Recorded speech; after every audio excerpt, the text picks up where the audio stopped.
How to stay motivated all the time. हमेशा motivate कैसे रहें। आप चाहे कितनी भी मोटिवेशनल वीडियो देख लेना, चाहे कितनी भी सक्सेस स्टोरी सुन लेना, लेकिन कोई भी वीडियो, कोई भी स्टोरी आपको 3-4 दिन से ज़्यादा मोटिवेटेड नहीं रख सकते। उसके बाद फिर आपको एक मोटिवेशनल वीडियो देखने की ज़रूरत पड़ेगी।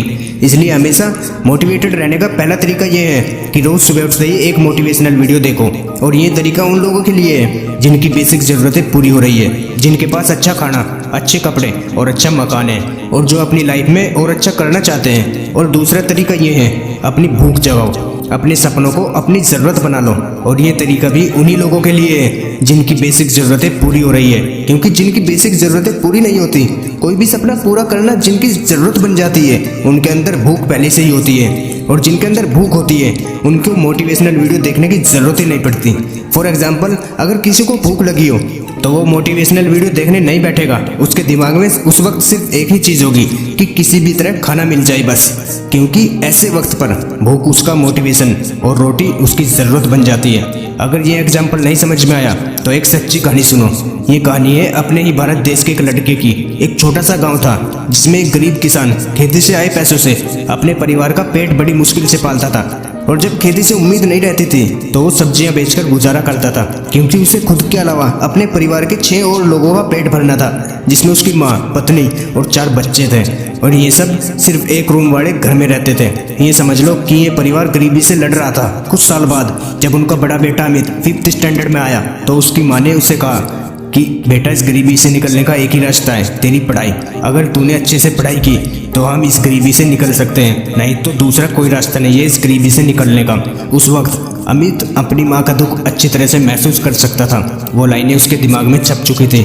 उसने ठान लिया कि अब कुछ करके ज़रूर दिखाना है, अपने परिवार के लिए ज़रूर कुछ करना है। वो उस गरीबी के माहौल में भी अच्छे से पढ़ाई करता रहा। थोड़ा पढ़ा हुआ तो गांव में हायर सेकेंडरी स्कूल नहीं होने की वजह से वो पढ़ने के लिए बाहर जाता था। जैसे जैसे ये बड़े हो रहे थे, खर्चे और भी बढ़ते जा रहे थे। इनके परिवार की हालत और बिगड़ती जा रही थी।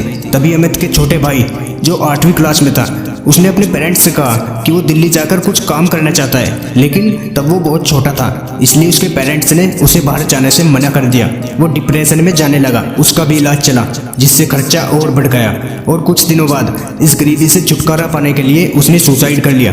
गरीबी की वजह से अमित अपना भाई खो चुका था। वो जानता था कि ये सब गरीबी की वजह से हो रहा है, लेकिन अमित ने हार नहीं मानी। उसने अपने आंसू पहुंचे और ठान लिया कि मुझे किसी भी तरह IIT में एडमिशन लेना है। उसने पढ़ाई में अपनी जी जान लगा दी और 10th स्टैंडर्ड में अच्छा स्कोर किया। अमित ने अपने पापा से कहा कि मुझे सुपर 30 के आनंद सर से मिलना है। वो दोनों उन्हें मिलने गए और उसे उस एकेडमी में एडमिशन मिल गया। कुछ दिन बाद आनंद सर ने नोटिस किया कि अमित रोज देर रात तक पढ़ता है। आनंद सर उससे कहते थे कि थोड़ा आराम भी कर लिया कर। एक दिन अमित ने अपनी स्टोरी शेयर करते हुए कहा कि जब मैं आराम करने का सोचता हूँ तो मुझे मेरा भाई याद आ जाता है, जिससे मैंने इस गरीबी की वजह से खो दिया। मुझे मेरे माँ और पापा की गरीबी याद आती है, जो मुझे आराम नहीं करने देती। IIT में जाना मेरा सपना नहीं है सर, ये मेरी ज़रूरत है। मुझे किसी भी तरह IIT में जाना है, चाहे कितनी भी मेहनत करनी पड़े। दोस्तों, अमित ने पढ़ाई में दिन रात एक कर दिए और IIT में जाने का उसका सपना, जो उसकी ज़रूरत बन चुकी थी, उसे उसने पूरा कर दिया। दोस्तों, जिस चीज़ को पाने की आपके अंदर भूख होगी ना, जिसे पाना आपकी ज़रूरत बन जाएगी, उसके लिए आपको किसी मोटिवेशन की ज़रूरत नहीं पड़ेगी। इसलिए जो भी सपना देखो उसे अपनी ज़रूरत बना लो। आपको एक बारी लगना चाहिए कि आपकी ज़िंदगी का मकसद सिर्फ वही है। हमेशा मोटिवेट रहने का यही एक तरीका है, या फिर रोज़ मोटिवेशनल वीडियो से अपने अंदर आग लगाओ। और हाँ, बहाने मारना तो छोड़ दो। कुछ लोग तो ऐसे बहाने मारते हैं कि वीडियो देखने के तुरंत बाद ही वो खुद का मोटिवेशन खत्म कर लेते हैं। दोस्तों, यही बहाने आपको आगे बढ़ने से रोकते हैं, क्योंकि जब आप ऐसा सोचते हो कि जो उसके पास था वो मेरे पास नहीं है, इसलिए मैं सफल नहीं हो सकता, तो आपका पूरा मोटिवेशन वहीं खत्म हो जाता है। फॉर एग्जाम्पल, आप जिस फील्ड में जाना चाहते हो उस फील्ड में कोई बंदा सक्सेसफुल है और जो चीज़ उसके पास थी वो चीज़ आपके पास नहीं है, इसलिए आप सक्सेसफुल नहीं हो सकते। अगर आप ऐसा सोचते हो तो आपको यही लगेगा कि आप कभी सक्सेसफुल नहीं हो पाओगे, क्योंकि आपके पास तो वो चीज़ है ही नहीं जो आपके फील्ड में उस बंदे के पास थी, जो अभी सक्सेसफुल है। इसलिए ऐसे बहाने मारना छोड़ दो।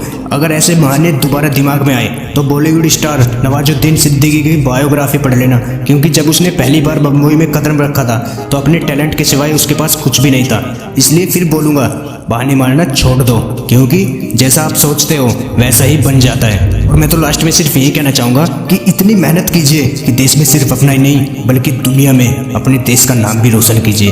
अगर आपको मेरी इस वॉइस ने थोड़ा भी मोटिवेट किया हो तो फैला दीजिए इस वीडियो को अपने दोस्तों के पास। और आप अगर चैनल पर नए हैं तो चैनल को सब्सक्राइब जरूर कर लें और इस वीडियो को लाइक जरूर कर दें। तो चलिए मिलते हैं अपनी दूसरी वीडियो के साथ, तब तक के लिए जय हिंद।